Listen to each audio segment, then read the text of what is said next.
About a year ago, President John Dramani Mahama returned to office on the strength of strong promises to rescue a struggling economy, restore discipline to public finances, fight corruption, and ease the cost of living pressures confronting ordinary Ghanaians. On this edition of Hot Issues, we review that mandate, which came with urgency and high expectations.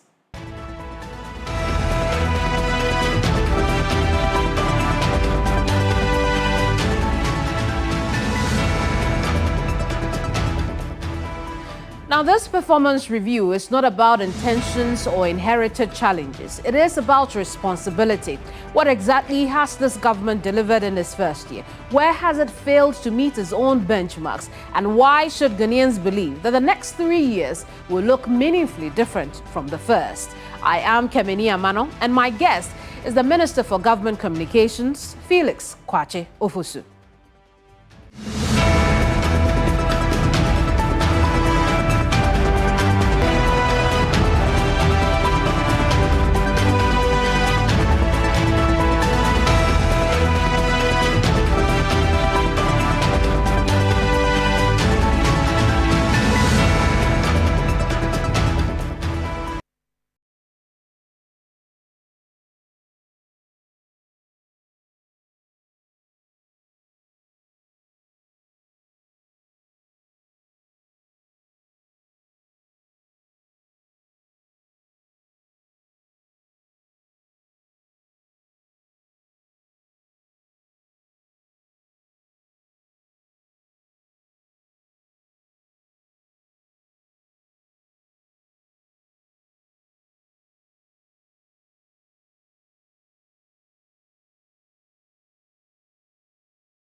Honorable, you're welcome to Hot Issues. Thank you.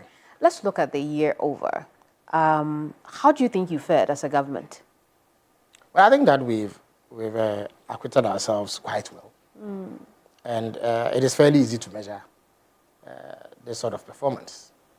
You just need to look at where the country was barely a year ago and where we are today. And I think that any objective analyst, any objective observer would agree that the country is in a much better position than it was when we took over power. There are many things that you could look at. Look at the economy, for instance. And the economy is important because that was the single most important item for the Ghanaian voter when they went to the polls barely a year ago. All the things that you use to measure the performance of an economy are pointing in the right direction. Today, the biggest problem that people had, which was an ever-rising cost of living, has been significantly mitigated. There's evidence of reduction in the cost of living through the reduction in prices. The depreciation of the currency, which was a perennial problem and was one of the things that used to worry our economy the most, has been brought under control, such that for the first time in as many years that I can remember, the city is going to appreciate, is going to record an annual appreciation of close to 30%. And if you consider the fact that barely a year ago, the city had lost about 27% of its value, you find that we've made significant progress in that regard. And this has led to a lowering of prices across many sectors. Look at the energy sector, for instance. Today, fuel is selling much cheaper than it was when we took over. Indeed, if you compare the situation to exactly a year ago, you find that the price of fuel has come down substantially. It has translated into lower transport fares than before. Inflation is at 6.3%. There's every indication that it may even come down further. Interest rates, when we came in, interest rates were hovering around 30%. Today it's between 15% and 18%. So look at our deficit, for instance. It has narrowed significantly. What they call the primary balance, which essentially is the difference between your revenue and expenditure if you set aside debt servicing or interest payments. The finance minister announced 1.6% surplus. So for the first time in a long while, we've gone beyond the targets that we set for ourselves. So if you put all of these together, there's real tangible improvement that one can point to. And that, for me, is gratifying to note. At the same time, what explanation would you give to a section of the public who would say that, well, the indicators are good, but I don't feel it? But I'm not seeing it at my personal economic level. It will be difficult for anybody to sustain such an argument. I mean, if a few months ago you were paying transport fares at a certain price, and today it is lower than that, you cannot say that you don't feel it. When you go to the pump, the price at which you bought fuel, when we took over, I think it was around 14 cedis a gallon, a litre, if I'm not mistaken. Today, there are some stations that sell it under 11 cedis a litre. But the fares haven't gone down. Yes, but the fares went down. They went down by 15%, I think sometime in the middle of this year or so, when they did the review. It has gone down. We know that there are some drivers who have tried to engage in rent-seeking behavior, but that is outside of the norm. The normal situation is that fares have gone down by 15%. The transport companies themselves announced it. The fuel pricing is real. We need to go to the pump today. There are companies, oil marketing companies, that are selling a litre of fuel for under 11 cedis, when it was around 14 cedis around this same time last year. So it is not deniable. You cannot say that you've not felt it when the evidence is pointing. I buy fuel, you buy fuel. So you know that what I'm saying is not an untruth. So whereas an argument can be made that perhaps vendors and sellers should reduce their prices further, that would be a legitimate demand. But to say that it has not been felt will not be exactly accurate. And I think that we need to be fair to these facts. Another area someone would point to will be the price of food. Yes. And things around that. While we see a decrease in the inflation for that, it is not as sharp as the rest of the indicators for inflation. Why? No, but again, you need to look at the figures. There was a point under the NPP, I think 2023, I think sometime last year or so, when food inflation was around 61%. Today is around 9% or so. Yeah, so there has been a substantial reduction, and it is clear. And you see, there's data that shows, if you speak to Guta, they will tell you, indeed, we challenge them in Parliament. The Parliament's Committee on the Economy and the Finance Committee summoned Guta to a meeting, and they put it to them that there have been complaints about non-reduction in prices. Guta was able to show that the prices of up to 4,500 different items had been reduced. So whereas people may have legitimate reason to challenge the reason why some vendors and some traders have not reduced their items to the level that it should go to, there is no doubt that there have been reductions in prices. And we all live in this country, we all buy the same commodities. So I think that more can be done to lower the prices further. So we can get to the point where food prices are better? Yeah, we should get to a place where food prices are better. Of course, it will take a bit more than just the fall of inflation or the appreciation of the cedi. There must be some investment in agriculture to make food available. Now, once that happens, natural competition will drive down the price of food. So you find that in the budget, allocation has been made for a farmer services center, where up to 4,400 different farm implements will be brought in and distributed to 50 farmer services center, who will then help our farmers in these places with preparing their land, selling their land, and essentially engaging the activity that will ensure that there's an abundance of food. Take the poultry sector, for instance. Currently, there is a strategy document which has an objective of achieving self-sufficiency in poultry production in the next few years. Currently, Ghana is at 12% in terms of self-sufficiency in poultry. The objective is to ensure that by the close of this year, it is taken to 28%.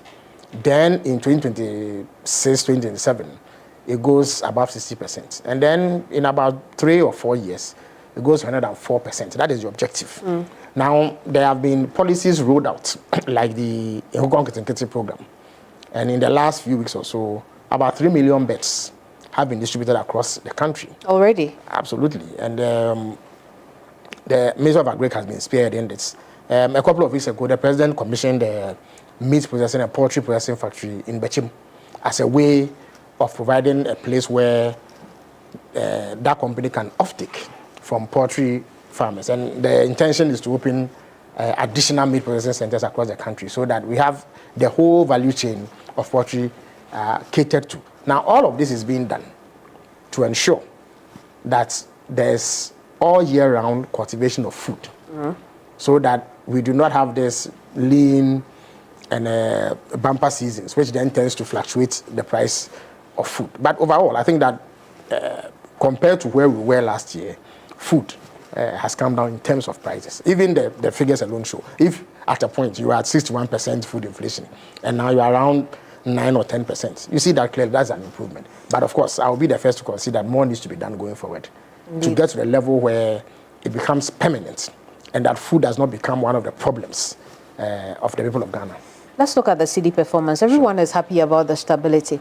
At last check, we have learned that over the period, government has spent some $10 billion in trying to shore up the cedi's value. Critics have said that that $10 billion could have been put to more prudent use instead of what could be described as a temporary performance of the cedi. How do you respond to that? Anybody who holds himself out as a critic must be informed about the subject that they are purporting to criticize government on. Those who argue that way appear not to understand what they are talking about. You see, government has not spent $10 billion showing up the cedi. That $10 billion is not government revenue in the same way as you have the revenue that accrues from taxes imposed on you and myself and other forms of revenue or non-tax revenue. It's not the same as going to sell oil and getting revenue, or going to sell cocoa and getting revenue, or going to sell some other commodity and getting revenue. Or when you pay VAT, the money goes into the national account. That is not it. You see, the Bank of Ghana has a duty to make forex available to the market. So in the past, we relied on traditional sources of forex. So normally we export commodities, and when it comes, the Bank of Ghana gets some of it.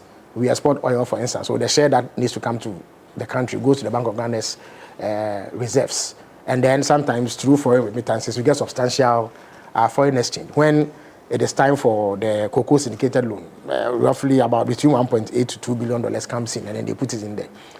Over the years, that proved insufficient to meet the rising demand for forex.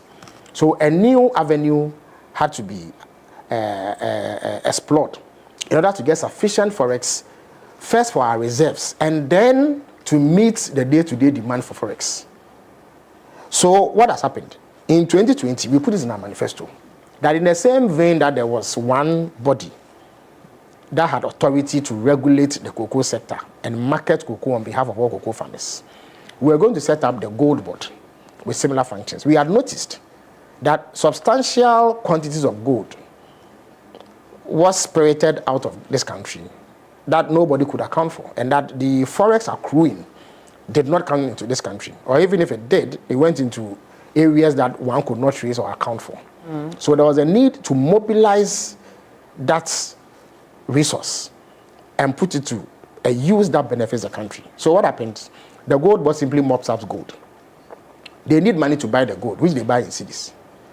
Now, there are players in the economy who also need forex, who regularly go to the Bank of Ghana to buy, because forex essentially, or if you like foreign currency, is like any other commodity. It's like the shoe you are wearing. Right. To get it, you need to pay for its value. So because we do not spend foreign exchange here, it comes from somewhere. So you need to exchange. So you give cedis and you get forex. The Bank of Ghana usually didn't have enough of it. And so there was scarcity, which then drove up the rates. That is how come at a point we were paying 17 cedis to $1, because there was simply shortage. So what has happened is that the Bank of Ghana takes cedis from those within the economy, the commercial banks and others who need the forex. They give it to the Gold Board. Gold Board then buys the gold and exports it. When the forex comes, they give it to the Bank of Ghana. So they put some in their reserves, and then they engage in what we call intermediation. They give back the same value in forex as they took in cedis. That is what happens. So they call it intermediation. So it's not like government has money sitting in the central bank, which it simply decides to offload onto the market for free. The Bank of Ghana sells the forex and gets cedis. Now, it's also instructive to know that ordinarily, the concern would be that if the Bank of Ghana was doing that, then they would be burning their reserves. In other words, the reserves that they need to set aside to provide us with import cover, so that we're able to service our debt when the time falls due, so that those that are dollar denominated or denominated in foreign currencies would be in short supply. So that would have been the concern of these critics, if indeed they had followed closely what the Bank of Ghana was doing. But the Bank of Ghana has more than adequate reserves, because when we came to power, we had reserves of just around $8 billion. Today, the Bank of Ghana has close to $13 billion in reserves. Right. Indeed, the IMF program required us to increase our reserves by $1.4 billion. The Bank of Ghana has exceeded it. So we've met the requirement and still have dollars because of the gold board agreement. So there's liquidity. At the same time, there are players in the market who require this foreign exchange to engage in business. So the Bank of Ghana simply intermediates, takes cedis and gives them dollars without burning the reserves and taking it to a level where it puts us in crisis. Right. So those who say they are critics and are criticizing them must understand exactly what is happening.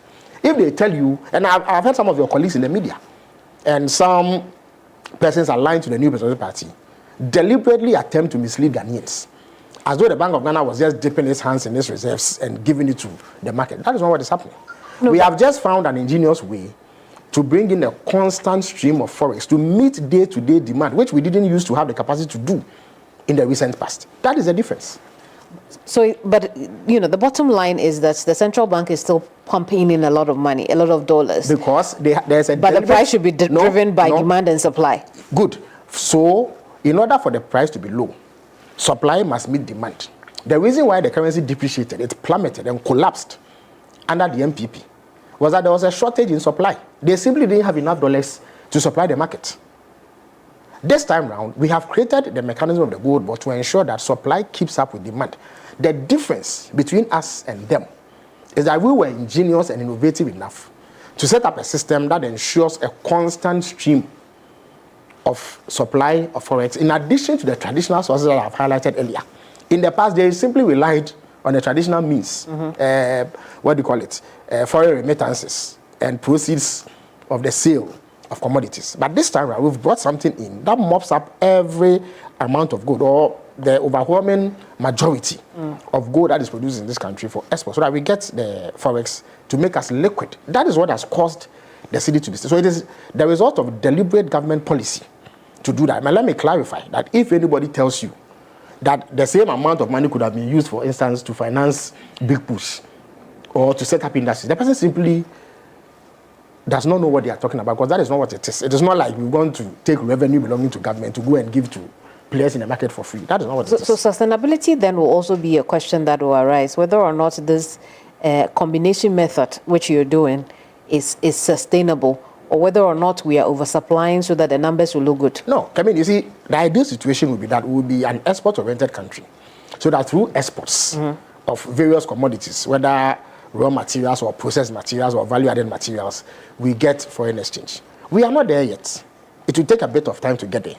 In between the time that we are in now and then, demand for forex will remain, and it will continue to increase. If we don't find a way of meeting that demand, our currency will continue to plummet. So rather than sit down and do nothing and rely on traditional sources of foreign exchange and always have supply lagging behind demand, we have gone on to do the gold board agreement to ensure that we have adequate supply without affecting our reserve position. And I've already told you that from a position of $8 billion, we are now getting close to $13 billion in reserves. We have met the criteria, the conditionality set for us by the IMF, of increasing our reserves by $1.4 billion and exceeded it.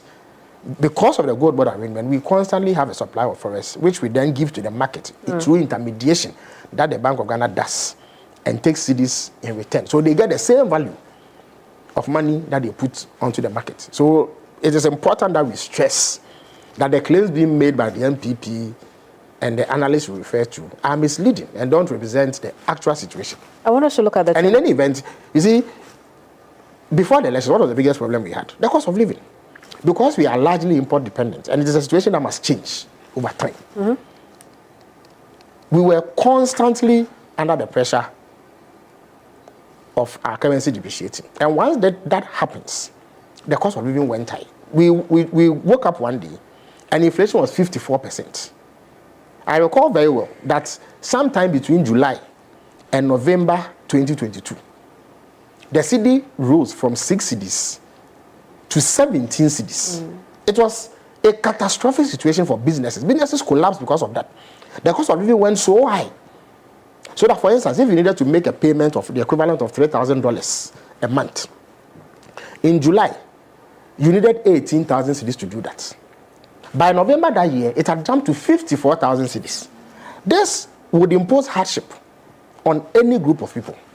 So no government can sit aloof and allow its citizens suffer such excruciating hardships because of rampant currency depreciation, when they can put in an arrangement to ensure that without endangering the reserves, we are meeting that demand. Because by making forex available, we are stopping a situation where our economy nosedives and deteriorates to the point where fuel is sold at 23 cedis a liter. At a point, fuel was selling at 23 cedis a liter at the pump. I mean, how are you ever going to be able to afford 23 cedis a liter of fuel?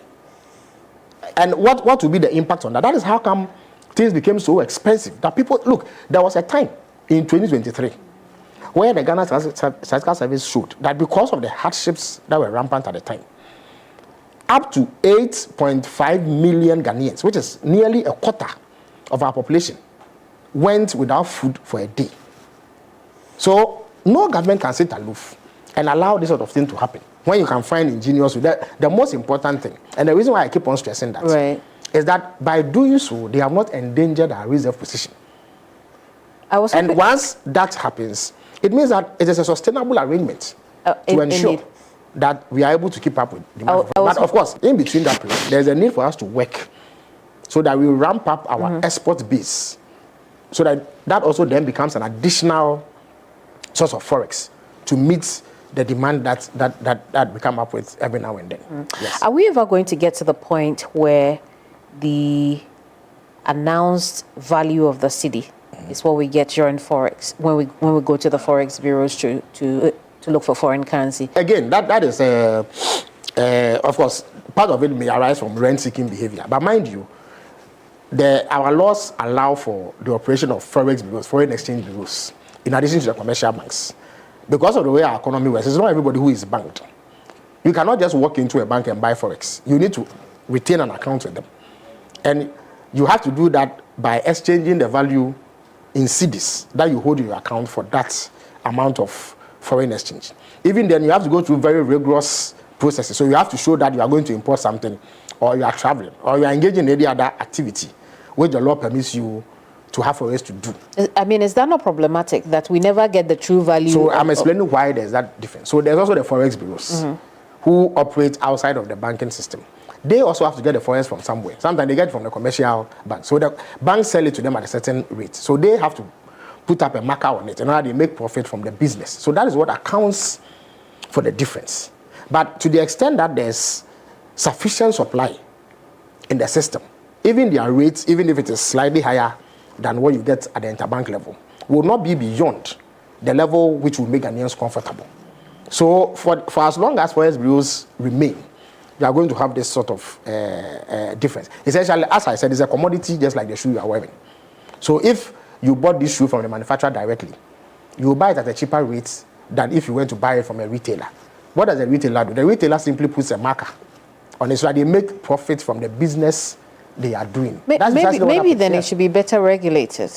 I agree that greater regulation, which the Bank of Ghana continues to do, and more rigorous enforcement of the law will perhaps stop this rent-seeking behavior. Some also engage in arbitrage, But the point that needs to be stressed is that currently the rates are lower, much lower, I must add, from what we inherited. And the simple reason is that there's sufficient dollars or foreign currency on the market. And that is the only difference. So for as long as you have more, I see the point you're making, yes. But the proof of the pie will be in the... Yeah, but I mean, what I'm saying is verifiable. Indeed. I mean, we see the numbers. So the interbank rate now is like 11.47, 11.50.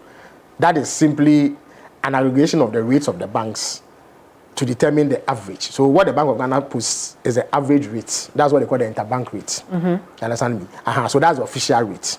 But there are other players who also offtake from those in the banks. They put on a marker. I completely understand that. So that's what it is. But the point is that the economy is such that room has to be made for people who operate outside of the formal system too.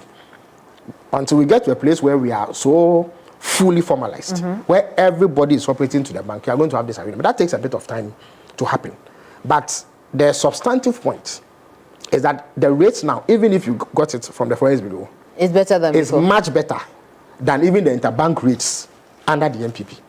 Let's look at the 24-hour economy. You launched the flagship policy or program, but there's no, the legal framework hasn't been passed yet. Yeah, I think that substantial work has been done. The 24-hour economy secretariat has briefed Parliament once on the work that they've done. The legislative framework has been considered by Parliament, by Cabinet, I must indicate. And I'm sure that as and when it is ready to be laid before Parliament, it will come, we'll scrutinize it, and then it will pass into law. But more importantly, the secretariat has been set up. The budget allocates in excess of 100 million cedis or so to them. But we rolled out the program before the legal framework? Oh no, but the legal framework only defines the scope of the program, and then also clearly defines the contours within which we are operating. But before then, work has to be done, and somebody has to do it. So that is how come there was a presidential advisor on the 24-hour economy and accelerated export development program, who had a secretariat under his purview, which then worked to put in place the legislative framework, and then all the other things that must come into play in order that the policy takes off. So that work has been done, and we expect that in 2026 it will swing into full gear, so that the objective behind it is then realized. And 110 million cedis has been allocated to the office. Yes. What are we expecting that to do? But of course, that is what they need to. You see, it's not like government has said that we will put in $4 billion to roll out a 24-hour economy. The 24-hour economy program is essentially a private sector-led activity. So government has to play a coordinating role and ensure that we put in place the systems, the framework, and the environment within which that happens. So for instance, we're speaking about giving incentives to private sector players. You need a framework within which that happens. So the secretariat that works with other stakeholders within the economy to ensure that must have a budget, a basis within which they operate to get this right. So that 110 is supposed to allow them set up fully and acquire the necessary capacity to be able to do. Once they do that, they will then plug in the activities with other players, both public and private, in order to be able to roll out the full scope of activities captured under the 24-hour economy. So it's important that activity takes off, and that is what the 110 million Ghana cedis is supposed to do. If you were to list any achievement for the program this year, what would it be? But I think that a program has to be well thought out. It's unlike the MPP that believe in ad hoc sloganeering. We believe in more substantive undertakings. So the secretariat first has to be established properly with the right manpower in place. And then they establish the ground rules.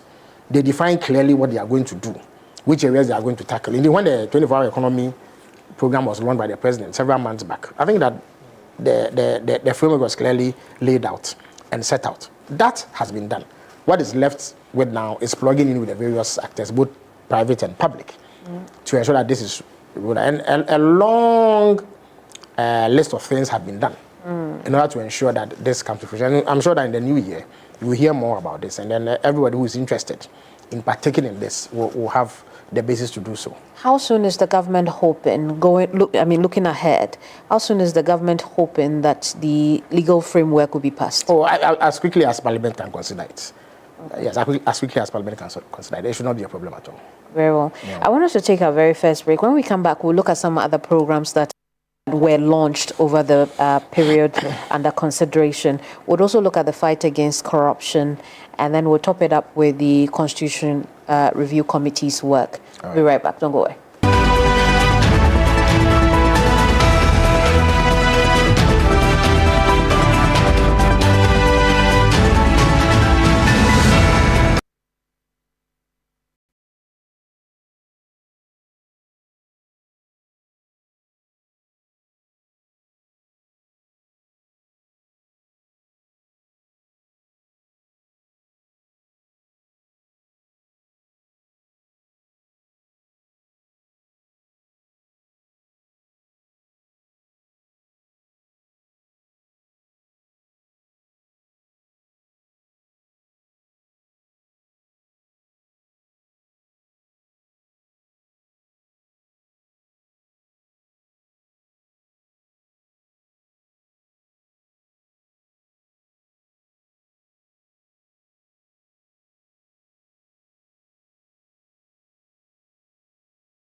President is happy about the progress that has been made in light of that. But one of the things he said during the receipt of that report was that it should be released to the public. Why is that important to the government? Well, I think transparency is important. What was set up was not a commission. Had it been a commission, the government would be required to put up a white paper through which it will state its position on the matter. So being a committee, there's really no, if you like, defined method through which you know what government thinks of the report and the recommendations therein. So the president thought that the first step was to publish the report fully, because this, after all, is a process to improve upon the constitution that serves the people of Ghana. So the people who it is intended to serve must understand what has happened, and they must know exactly what the committee proposed and the kind of work that has gone into it. So that's how come the president asked that we publish it immediately. It was received on Tuesday. And the object is that people will get to read it, understand what the issues are, and then be able to engage in informed debate around it, through which we achieve consensus on the issue. The president has indicated that right after the Christmas holidays and New Year festivities, an implementation committee will be set up. That is, after government has published its views on the report and the recommendations there, so that then it will stoke further public debate. We will refine the ideas that pop up. And then an implementation committee will be set up to implement the recommendations and get all the various stakeholders involved towards achieving the amendments that we all agree are necessary to improve upon our constitution and the democratic experiment that we've been having over the last 3 decades or so. So we don't expect this to go to Parliament for it will have to go debate to at Parliament. all? Okay. The rules are clear. It has to go to Parliament. Right. And those amendments have to be accepted or approved by Parliament. I think it's 2/3 majority or something. Before those ones that are entrenched need to go through a referendum. So the process is quite elaborate, but it starts with government stating the position and then getting the implementation committee to work on achieving first parliamentary approval and then public approval through referenda where necessary. I see. I take it as the government is impressed by the work of the committee so far. The chairman took us through some of the highlights of the key recommendations in there. And I think that by and large we agree. Many people in Ghana agree with many of the things. I noticed that the bit about the extension of the tenure of a president from 4 to 5 years has stoked a bit of debate, which is healthy. I'm sure through that process we will agree on some consensus. I have my own position on the matter. I'm sure you also have your own position. It is fine. So let us debate it. Let us agree or disagree on various aspects, and then come to some middle ground on what has to be done. But by and large, I think that the recommendations have been accepted. I mean, is there anything in there that the government does not accept? Oh, I think that it is premature. It will be premature at this stage to say that when government states its position, as the president has directed, I think that you will know exactly what we make of the report. But I think that the consensus generally out there is that this is a good work, is a good bit of work, and that it has to be followed through in order to achieve the sort of modification, refinement that we want to see in our constitution. On the fight against corruption, this government came in with the campaign called Oral. Over the past year, there are those who say that Oral has failed. What's your reaction it's one of to those that? things that people say without any basis. You know, if you say Oral has failed, what should Oral have done at this point? Line up people and shoot them because they've been accused of corruption. Is that what they mean by prosecuted, jailed, and collected money from people? Tell me, is nobody being prosecuted now for corruption? Is no one being prosecuted? I mean, there are people being prosecuted. So then, what's the basis for saying now? And when you take someone for prosecution, must the judgment be summary? Must the person be prosecuted, convicted, and imprisoned the same day you take him to court? Before you say that. But how many oral cases are being looked at now? There are so many of them. The buffer stock case is in court. The National Service case is in court. There's a case involving Wontumi that is in court. The SkyTrain case is in court. The National Signals Bureau case is in court. And quite a number of them are also in court. There are also many of them that have reached what they call docketing stage. So dockets are being prepared. And as and when sufficient evidence has been gathered, they will go to court. That is the process that you use to punish corruption. So when you say Oral has failed, exactly what it says that should have been done that hasn't been done. I know that close to 100 people have been investigated. Some have been given bail. After that, you put together your evidence. Then you build a case through a docket. Then when you are convinced that you have sufficient evidence, you go to court. You charge the person and put the person before a court. Now, the reason why you take the person to court is that you, the one accusing the person of wrongdoing, does not become the judge over the case. So you take it to a neutral body to examine the evidence you say you have. Then the person who you have accused is also given an opportunity to state his or her case. If the judge finds that indeed sufficient explanation has been given for the accusations, he lets the person go. If, on the other hand, it is shown that there's really no credible answer to the charges, the person then gets convicted and then serves whatever punishment the court deems necessary. This is the defined process. So when somebody says oral has failed, you have to let them explain what they mean by oral has failed. So when we catch somebody who is accused of corruption, what exactly must be done to the person that has not been done? Maybe they expect the cases to move faster than they are. Yes, but there's a need for thoroughness. So I suspect, Kemini, that you stole this your shoe, and I've been bandying it about. Once I am in a position to take action, what I do is to question you. So where did you get this shoe from? You say, oh, it is from the process of your work. Then I say, no, I have evidence that you stole this shoe on this date. You say, no, that is not the issue. And I deny all charges. Okay, let's go to court. So I have evidence that you stole this shoe. I'll put it before a judge. You also say you have evidence that you didn't steal it. You put it before a judge. The judge has to go through the motions to hear both sides and then make a determination. That is what Ghanaian law says. Ghanaian law does not allow that the moment I accuse you of stealing this shoe, I tie you to a stake and shoot you. That is not allowed by our laws. But do you agree that some of it has also come from your side of government when we hear comments about deals being cut behind the scenes? Which deals have been cut? Well, that is what we are told. Have there been instances where... So name one instance where a deal has been cut. Well, you'd have to tell us whether or not such... no deal has been cut. Absolutely none. You understand me? If someone cautions that, hey, make sure you don't go and cut a deal, it's not the same as saying that a deal has been cut.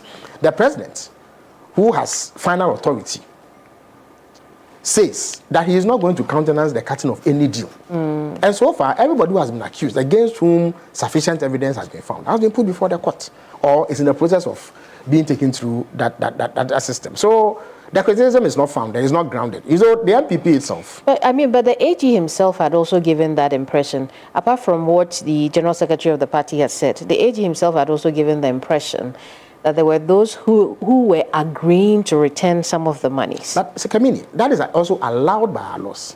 The law allows that if I accuse you of some wrongdoing, and you think that, well, looking at the turn of events, you may end up being convicted and going to jail, you want to avoid that. You can make a formal application through your lawyers to the court that, okay, I accept that I'm guilty. So I stole this amount of money. I accept that I'm guilty. But I know that if I'm convicted, I may go to prison for 10 years. So if you would agree, I will return whatever it is that you say I have stolen in exchange for a mitigated sentence. It's called plea bargaining. It's not only in Ghana that happens. So then the state has to determine whether, rather than putting you on trial for all that length of time, and also having a situation where you could well be acquitted and discharged, I should not take the money that you say, or I have accused you of stealing, so that the state gets its money back in exchange for a lighter sentence. It happens all over the world. There's nothing illegal or wrong about it. I agree, but except that people think that it incentivizes rather than it doesn't. You see, when you go to court, especially in criminal cases, the bar is so high. They say you must prove beyond reasonable doubt, such that if you are able to show reasonable doubt, even if there is other circumstance that may point to guilt, the court will let you walk. So any prosecutor will assess his chances and say that this matter it does not look as straightforward as it appears, and that rather than taking the chance of having this person walk free, let me take what I have accused him of stealing. It comes to the state, so the state gets his money back. But for the state to do that, you must accept that you have done the wrong. So you are found guilty. Except that if you were going to go in for 10 years, they may say you go in for 3 years. So it's a mitigated circumstance, a mitigated sentence. That's what it is. But I'm saying that it is lawful. It does not mean that is what this government will do. This government has not done that. Indeed, the Attorney General disclosed that somebody came to him someone who has been accused of stealing about 30 million cedis or so, said that they could return 22 million. He said, no, I won't take it. Because the person didn't want to accept that they were wrong. Just so that he gets his peace of mind. He says, I'll pay you 20. I think that turned it down flatly. So it's not like the Attorney General is going around taking plea bargains. Understand me? So the critics who say these things must be fair to the facts and understand that the law is clear. And if you agree that one law should be applied, you can't say that another law should not be applied. So we are either a law-abiding country or we are not. So if an accused person makes a formal request, the request will be examined on the face of it. And where merit is found, it may be followed through. But as we speak, there's not one instance where anybody accused of corruption has done a plea bargain in exchange for being allowed to work. That hasn't happened. Is this government disappointed in the handling of the case involving the former finance minister, Ken Ofori-Atta? There again, rule of law. It is regrettable that he was allowed to slip out of this country. By the time we were not in power, he slipped out on 4th January or so. We came to power on 7th January. Even though President Mahama won the elections on 7th December, he didn't have any power until 7th January. So there was nothing that he or the NDC government could have done about it.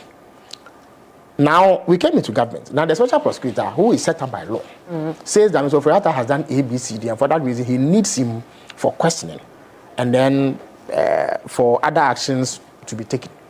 But Mr. Ofori-Atta is not in this jurisdiction. It is only the Attorney General who has the power to make a formal request for Mr. Ofori-Atta to be brought down to face these charges that the special prosecutor has leveled against him. That has happened. The Attorney General again on Monday disclosed, last week Friday, I beg your pardon, disclosed that indeed he has made that extradition request and that he expects that the process will be gone through by the American authorities and then Ofori-Atta will come back. Beyond that, there's nothing untoward that has happened. Of course, we all wish that Mr. Ofori-Atta was available, as others have been available, for him to be taken through due process. Because mind you, no matter what you suspect somebody to have done, the law says that you have to go through a certain process. And that is important. So that persons who have not done any wrong are not falsely punished or are not wrongly, I beg your pardon, wrongly punished, which will be a travesty. It will be a terrible tragedy to put an innocent man in prison or impose any form of punishment on him when he has not done any wrong. So even if you think the person has done wrong, you must take him through the due process. As far as government is concerned, due process is being applied. Of course, there can be criticism of how slow it has been. There can be criticism of the special prosecutor's approach. Like all other public officials, they are subject to public scrutiny. So the public is allowed to express their views on their work. But as far as government is concerned, on the Ken Ofori-Atta matter, we have done what has to be done, which is to make a formal extradition request once the proper processes had been triggered by the special prosecutor. Is this political persecution or a germane fight against corruption? Again, how can Ken Ofori-Atta shout political persecution? To begin with, the person doing the prosecution was an appointee of President Akufo-Addo. It was his cousin, President Akufo-Addo, who appointed the special prosecutor, not so. And the NBB was not known to appoint adversaries to key positions like that. So we also know about the special prosecutor's proximity to other relatives of Mr. Ken Ofori-Atta. So on what basis are they shouting persecution? Indeed, it is not this government that is trying or that is seeking to prosecute Mr. Ken Ofori-Atta. I'm aware that the Attorney General is looking into other matters relating to him, but we've not reached a point where you can say that you are going to prosecute him yet. But as we speak, the 78 charges that have been leveled against him have been brought against him by the special prosecutor, who is an independent entity created by Ken Ofori-Atta's cousin, President Akufo-Addo. On what basis then? I mean, I see what you're doing, yes, but so we cannot extricate the government of the day from the process. How so can we not be extricated? You tell me. How so? The people claiming persecution. And indeed, when Ken Ofori-Atta was in power as finance minister, were members of the NDC not put before court? And why is he special? What is special about him? Why? Since the Fourth Republic began, or even before then, have several former public officials not gone through the same process that he is going through? Why would he single himself out? What is he being persecuted for? Who is doing the prosecution?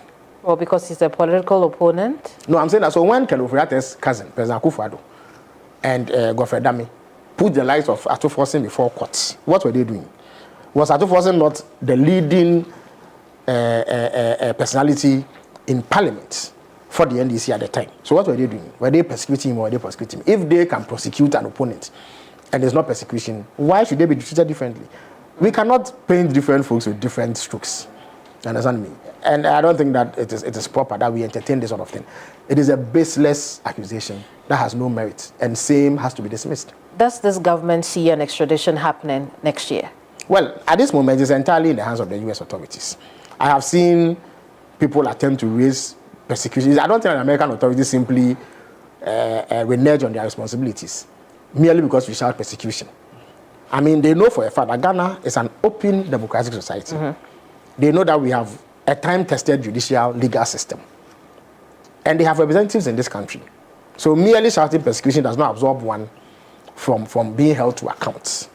We believe that the right things have been done on the part of government, and therefore nothing stops the American authorities from extraditing Mr. Ken Ofori-Atta. But of course, we agree that being a law-abiding society themselves, they will also go through certain processes to ensure that all the boxes are ticked. And once that happens, I'm sure that Mr. Ofori-Atta will be well on his way to Ghana to answer the charges that have been brought against him by the special prosecutor. 3 petitions against the special prosecutor, Kisi Agyabeng, 7 of those against the chairpersons of the Electoral Commission. Where is this government with that? Well, as I indicated in a statement a couple of weeks ago, all 10 petitions have been forwarded to the Chief Justice. That is what Article 146 says, and the OSP's own act says should be done. That is where government's role ends in this particular matter. So the ball is now in the courts of the Chief Justice to take the necessary steps going forward. Yeah. It is easy to conclude that the current government may be using the same playbook of the previous government in kicking out Madame Charlotte Osei. Is that what you're doing? Absolutely not. Of course, Madame Jane Mensah and the deputies have come under criticism from various quarters. In fact, lately they've even been criticized by the MPP. You see, all public office holders are subject to scrutiny. My performance as Minister for Government Communication is subject to public scrutiny. People can have their opinions about my performance. That is entirely separate from being held to account for alleged wrongdoing. That is why the Constitution makes it possible for persons who think they have a basis to demand the removal of these entities to go through a certain process. That process is put in place to ensure that the claims against the persons are looked into through a fair process. And then if it is determined that there is merit in it, it is upheld. If not, it is thrown away. Like happened in the case of Justice Yoni Kolendi a couple of weeks ago. Somebody brought a petition. The process was triggered. The Chief Justice looked into it. Then no cause was found to carry it forward any further. And it was dismissed. You see, so this government does not have a difficulty. Madame Jane Mensah was in office when we won, secured arguably the largest margin of victory ever under the Fourth Republic. So really, what really is there to antagonize her over? Nothing. Of course, it doesn't mean that persons within the NDC or without it do not have the right to criticize if they think that's Is the NDC going after Jane Mensah? As far as I know, the NDC has not brought a petition against Jane Mensah. The people who have petitioned are identifiable people. When the time comes, I'm sure she will know who her accusers are, and she will have an opportunity to confront them. But the NDC has not presented any petition against Madame Jane Mensah or the special prosecutor or anybody else for their removal, despite the fact that we had serious misgivings about some of the things that were happening under her watch, under this. And we were entitled as a group to voice those concerns because we were a stakeholder in the elections. And if we find that there are processes that are being undertaken that unfairly disadvantage us or undermine the credibility of the process, we have the right to voice those concerns. And we did so without fear or favor. I'm sure going forward, we'll do so again if we find that there's anything untoward happening at the EC. And she herself surely would understand that political parties have the right to express their views on the process. What happened to the petition against the now Chief Justice, Paul Bafuboni? Well, I may have to check. First of all, if there's a petition. As far as I know, and I'm choosing my words carefully, right, I do not have any briefing that there's any petition against all? Him. Absolutely. Once I have that indication, I'm sure the people of Ghana will know. Yes. But the Minority Caucus in Parliament had written to the government invoking the Right to Information Bill, seeking what processes had taken place since your government received a petition. Well, again, I would have to see that RTI request. I have not cited it, so I'm not able to speak to it. I see. Is that why the minority has not received any response at all? But I'm saying that because you haven't seen it. I have not seen any RTI requests. Normally, if there are RTI requests, I would see them. Okay. There are a couple that I have seen. that we've responded to. I have not seen this one. If I have any briefing at all on the subject, I'm sure the public will be kept apprised to the extent that the law allows it here. Your office receives the petitions as well? No, it will be addressed to a certain quarter, but I am likely to see it because I speak for government. So if a decision were to be taken on it, I would know for purposes of being able to engage the people of Ghana on it, yes. Do you worry about those who think that you may be covering up something? You may be preventing the process from going forward? First of all, there's nothing to cover up at all. No, people can make all manner of allegations, but those who make allegations themselves, now they have to strict proof. They must show the basis of this claim. So it's not every claim made by the opposition that needs to be upheld or even repeated. They have made many claims that have no merit. Some of them do not make any kind of sense. And so they have the right to say whatever they want. We also have the right to scrutinize what they say. Are you telling me this because when you don't acknowledge a petition, it goes away? No, it doesn't go away.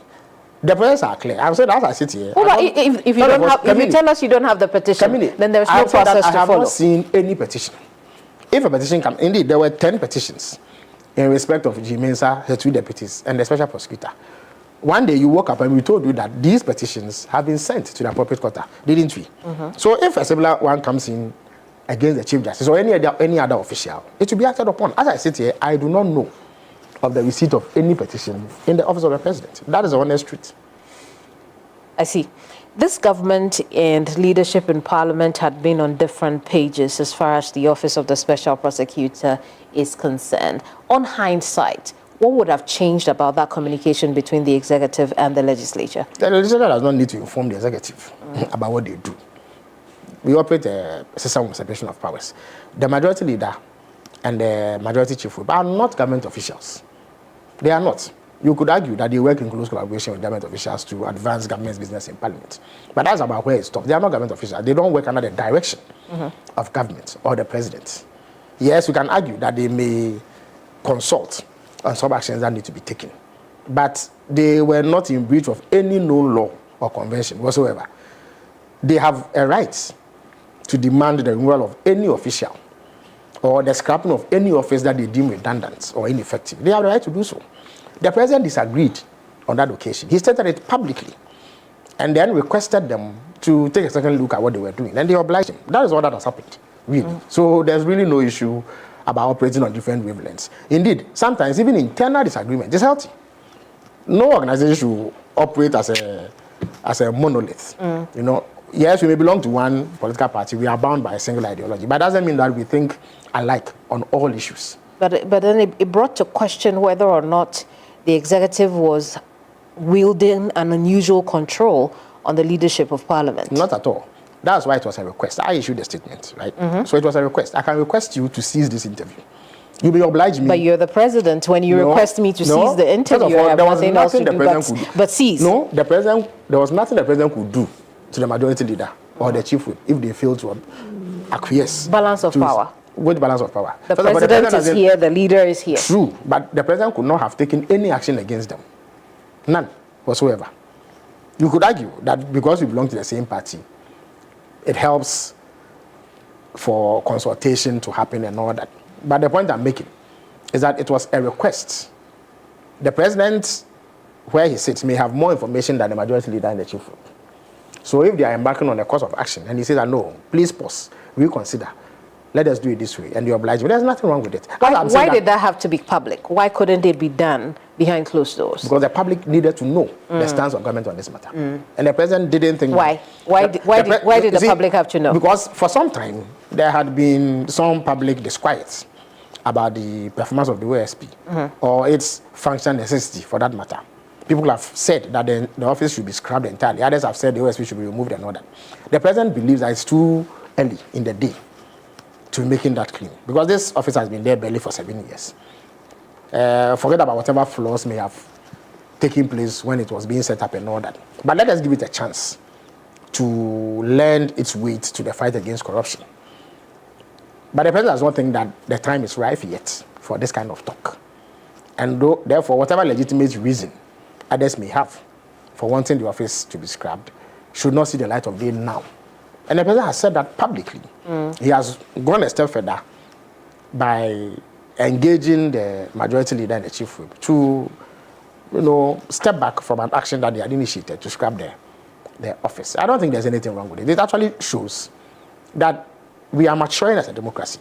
That even internally, there can be disagreements about the way forward on certain matters. And it does not hurt the government or the ruling party in any way. I think we should encourage more internal debates. If people feel strongly about their position, let them express same. And let it be subjected to analysis and criticism, so that the best way forward is achieved in that regard. Has this government shelved progress on the anti-LGBTQ law? The point is that it's a private member's bill that has gone to Parliament. For some reason, even though it was passed by Parliament, it was never signed. Some have accused the former president of stalling on it and all that. But currently, it is back in Parliament. It will be considered. And if there are areas that need to be fine-tuned or improved upon, why not? I'm sure it will be subject to debate. So all of us will have the opportunity to contribute to it. And it will become law eventually. Yes. I mean, there are those who think that it doesn't have to go through the process again. Where does the executive sit? Again, that has to be tested. Because as far as we know, the law is that if the bill is not signed before the Parliament that passed it is dissolved, then the bill ceases to exist. That is the law. Some also hold the view that that is not the case. So it's a matter of testing the law on it and agreeing what exactly the position of the law is on that particular matter. Once that becomes clear, I don't see why there should be any difficulty passing that bill. Is the executive under international pressure not to pass the bill? There's none that I know. I don't know of any international pressure not to pass the bill. Ghana is a sovereign country. And for as long as we are not violating any known international laws in this regard, I don't think that, for instance, if we pass the law to approve genocide, we will clearly be in breach of international law. If we pass the law that allows us to torture people, we'll be in breach of international law. And all that. But that is not what has happened in this particular instance. So there's really no pressure. But we cannot ignore what happened in cases of some African countries that passed similar laws, maybe slightly tougher than the Ghanaian situation is. But we've seen how international pressure piled on those countries. Is Ghana facing same? No, I'm not aware of any international pressure. Is Ghana?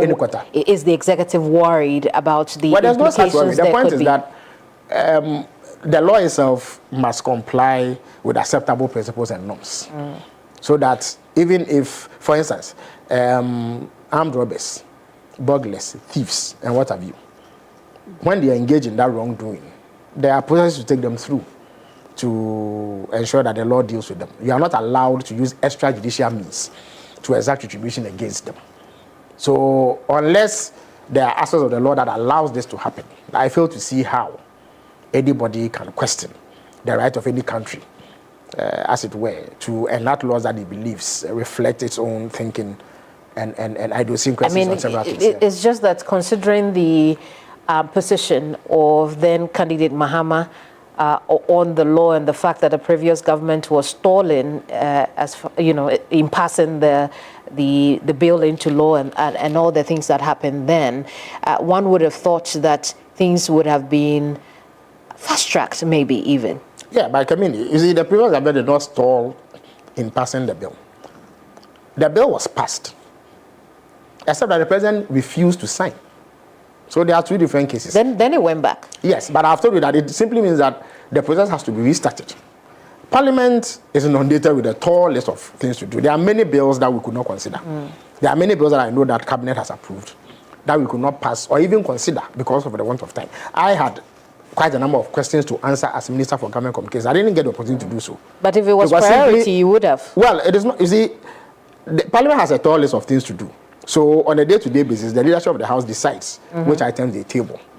So I'm sure eventually this bill will come up for consideration. And when it does, all the necessary work that needs to be done on it will be done. Thank you so much for talking to us. The pleasure is mine, Kamini. The pleasure is mine. Phyllis Kwatio-Fosu is the Minister in charge of Government Communications. We've been looking at the year in review, year 2025 that is, and then a look ahead at 2026.